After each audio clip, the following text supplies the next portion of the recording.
Hey everyone, this is Derrick Broze with the Conscious Resistance Network, and today we're going to talk about 5G. First off, though, I want to remind you guys to bookmark theconsciousresistance.com to get all of our latest content, our vlogs, interviews, podcasts. You can also check out Conscious Music under our Music tab. If you want to purchase or download my books, you can go out here, and if you want to support us by buying shirts, you can do that right there. And of course, follow us on all our social media, subscribe to our email newsletter, and if you want a free ounce of kratom, click here for My Brave Botanicals. They've also got CBD, and when you work with them and purchase from them, it helps support us. So, first things first, I want to announce that I am participating in a upcoming free online summit related to 5G.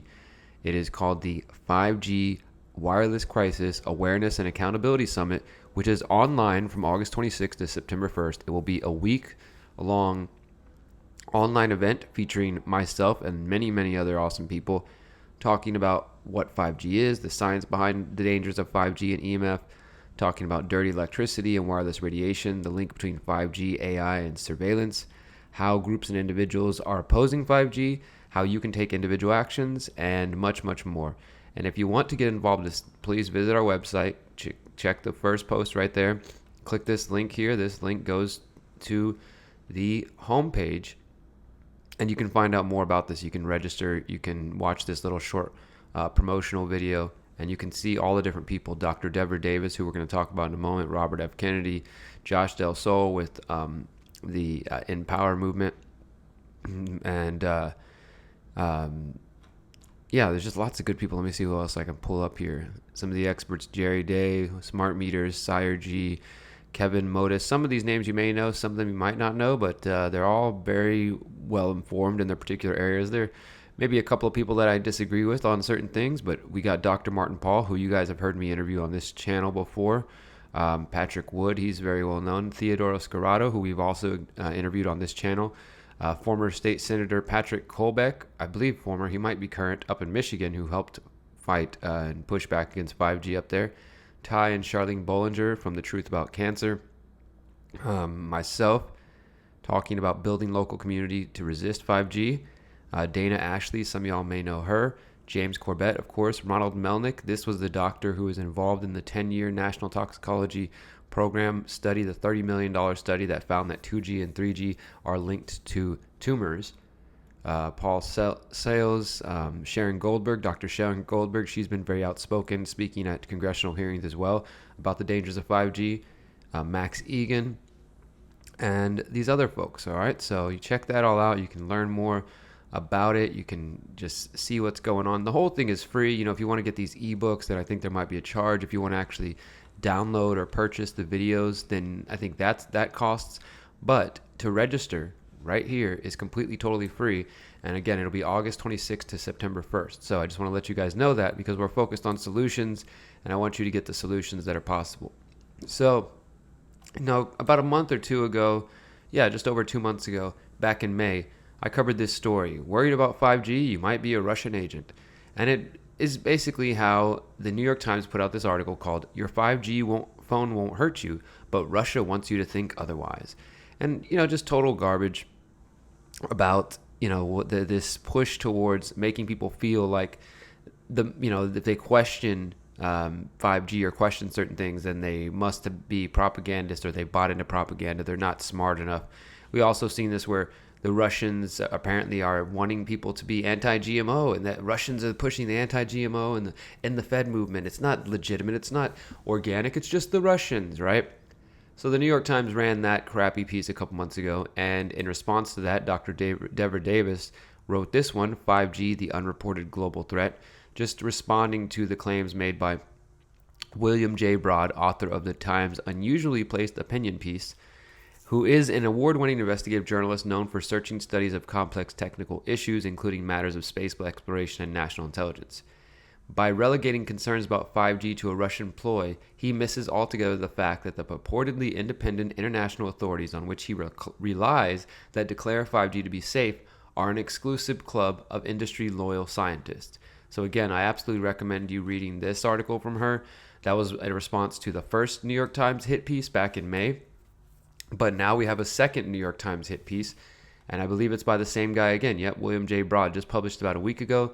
the 5G health hazard that isn't.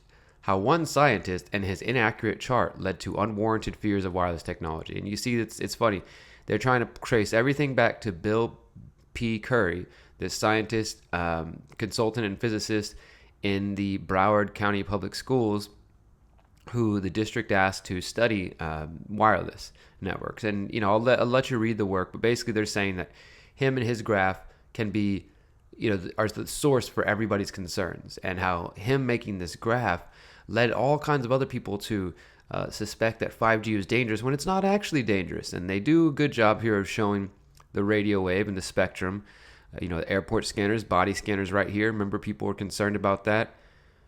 This is current networks that we have, existing cell phones, broadcast television, and then 5G is going to be in that range. It is this entire range that we are told is non-ionizing, and so it is not dangerous because it does not ionize atoms. But that is not true, and we have found more and more evidence to indicate that that is false.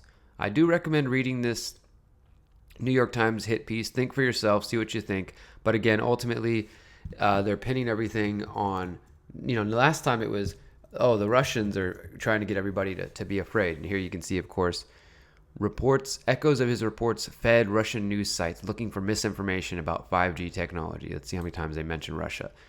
Dr. Carpenter told RT America, Russian television network. What else? One more. Here it is. Your 5G phone won't hurt you, but Russia wants you to think otherwise. And of course, the New York Times is right here ready to tell you about vaccine misinformation too. So they're just trying to correct misinformation. They don't want people to be worried about vaccines and 5G when there's no real concerns. Well, Dr. Deborah Davis is back at it again. She just released this a couple days ago. The miseducation of America on 5G. The New York Times gets it spectacularly wrong. And she once again debunks the piece from William J. Broad, 10 corrections to it. She issues 10 different points. First of all, contrary to Broad's claim, Dr. Curry's report and graph to schools in 2000 were not central to the foundation for scientific concerns regarding wireless radiation. No, in fact, we know that there have been health concerns way before the year 2000. This is so funny that they try to say this just started in 2000. Number two, in fact, in contradiction to the New York Times assertion, Curry's graph showing greater absorption with higher frequency of wireless radiation up to 3G was correct and directly applicable to schools. So you can read that. The New York Times a graph on 5G frequencies is wrong because it incorrectly indicates that 5G devices will start at 3,000 megahertz, 3 gigahertz, when in fact companies have stated that they will use the same frequency as current cell phones, as low as 600 megahertz in addition to higher frequencies. And then she explains why that's a problem. New York Times reporter Broad errs in reporting the assertion of radiation physicists that radio waves become safer at higher frequencies because human skin purportedly acts as a barrier. But the skin is not just a mirror that deflects radiation, it actually absorbs it. And we know this. Contrary to what the New York Times article asserts, studies find that as radio frequencies increase past 10 gigahertz, the intensity of the rate of absorption does increase despite the shallow penetration. And again, she provides evidence and links and videos and links to studies for every one of these points. So you need to have these two articles from her to debunk the people who are going to pull up these New York Times articles for you. Contrary to the New York Times statement, mainstream scientists continue to see no evidence of harm from cell phone radio waves. More than 244 experts in the field of bioelectromagnetics have asked the United States to call for a moratorium on 5G. We've talked about that. Number 7, Broad neglected to mention industry connections of several of his sources. And we talked about this last time when I went over this. We talked about how some of the people that he interviews, Molly McHugh, who's an information warfare expert, they just try to present these experts as just totally independent people. And as she says here, several of the experts quoted in this article have in fact published research directly funded by the wireless industry or by NYU Wireless, which is a research and development arm of NYU's industry affiliates, including AT&T, Sprint, and Crown Castle, the very companies who are rolling out 5G.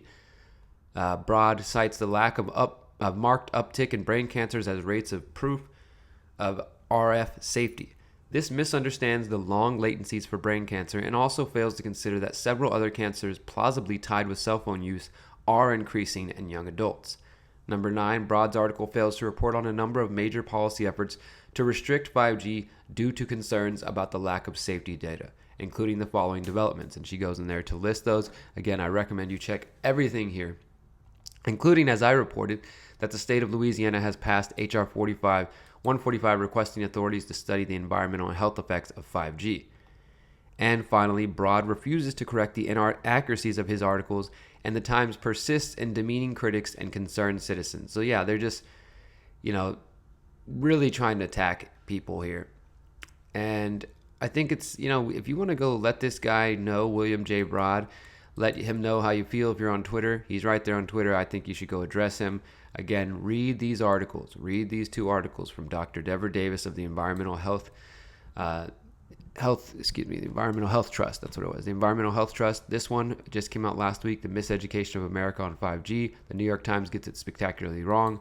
And this one, The Unreported Global Threat. Both of them in response to New York Times hit pieces about why 5G is not a concern. I will put those links in the video below, and you can check that out. And if you want to go talk to this guy, Mr. William J. Broad, and let him know that he's completely wrong, well, then, or maybe send him links, ask him to respond to Dr. Deborah Davis's article. And you see he writes about technology quite a bit. So yeah, that's all for today, guys. Again, just want to remind you guys that there's lots of propaganda out there, and if you want to get truthful information, accurate information, I recommend you join the 5G Crisis Awareness and Accountability Summit, which is free, August 26th to September 1st, 2019. Put your email, put your name, sign up through my link here, and you're going to get lots of information. And if you want to purchase it, you can do that as well. And yeah, guys, I think that's it. That's where I'm going to leave it. Lots of information. We're swimming in a sea of misinformation and disinformation. It's important to pursue and to seek accurate info and to be able to think critically for yourself. And I encourage each of you to do that. Do the research, read the New York Times articles, read the rebuttals from Dr. Deborah Davis, and come up with your own conclusions, as always. And until next time, remember, you are powerful, you are beautiful, and you are free, my friend. Peace.